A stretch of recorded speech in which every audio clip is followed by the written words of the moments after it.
A military spokesperson has denied any knowledge that the crashed cargo plane was carrying a potentially dangerous life form. Reports are coming in that a public storage facility has been badly damaged and several people are still trapped inside.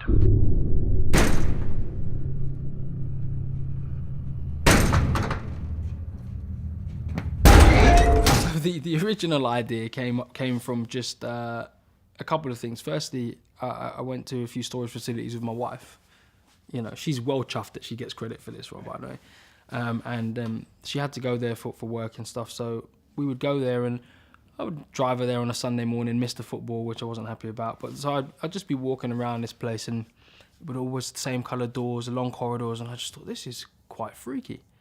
You know, wouldn't it be, you know, it'd be really weird place to be trapped in.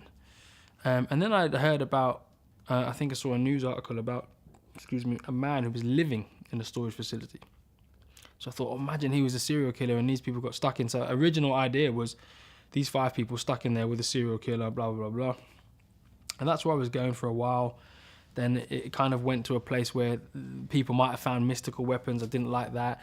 And then one day I just kind of woke up and I thought an alien would be cool. I'm a big sci-fi head, and since I was in Doctor Who and I wrote an episode of Torchwood, I hadn't really done much since then. I thought that would be cool, man, an alien. I love that stuff. And so then I changed the idea. So all kind of serial killer stuff went out of it, and it just kind of, it was like working out the beginning, how do we get the alien in there? And so that's where it came from. There's no way that was a normal cargo plane. Something on board. Something top secret. Something like that thing out there. What do you think it wants? Maybe it's trying to find another way in. Which means we need to get out of here before it does. The idea for the alien originally, when I met Johannes and he said, well, how did you want the creature to look? I kind of showed him a picture of Carnage, which is a Spider-Man villain, and said, this is the base model. Don't copy this, but this is the base model of what I'm thinking.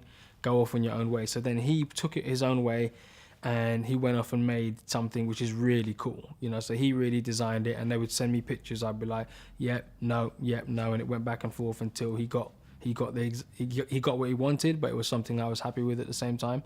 And then in terms of what we did, it was on set. It was physically a man in a suit, which in the daylight looked awful. Like when you saw it in the daylight, you're like, oh God, what are we doing? But in the darkness, obviously looked good. And of course, then we put CGI on top of it. I got nothing to lose now, so I'm gonna go and fight that thing. When looking for directors, I wanted someone that could shoot the sterile environment quite well. And Johannes did a film called F, which was one of his features, which was very low budget and was in a school. And you know, hospitals and schools are very sterile environments, corridors, doors, rooms. It's very basic, and the way he shot it made it a character in itself as well.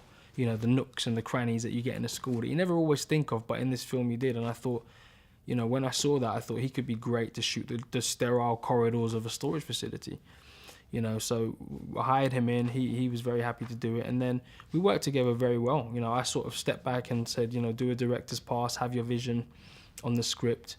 You know, and just let him go. I let him cast who he wanted to cast as well. You know, we were kind of, you know, it was a very easy relationship. There was no tension at all. If any time we wanted to say no to something, we said no to something. Close the door. What kind of views that you have? When I find out, no, you expect me to stop. I'll come for the food. I just want to go home. Come for all the food that you block.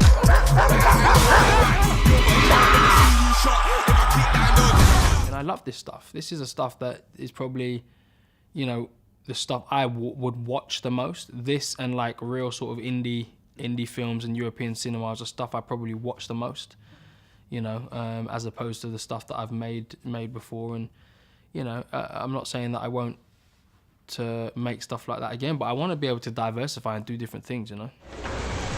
It's coming. When I was into rooms, fit the mattress and search for the cash. Make my look down. I just want to get out of here. It's too late to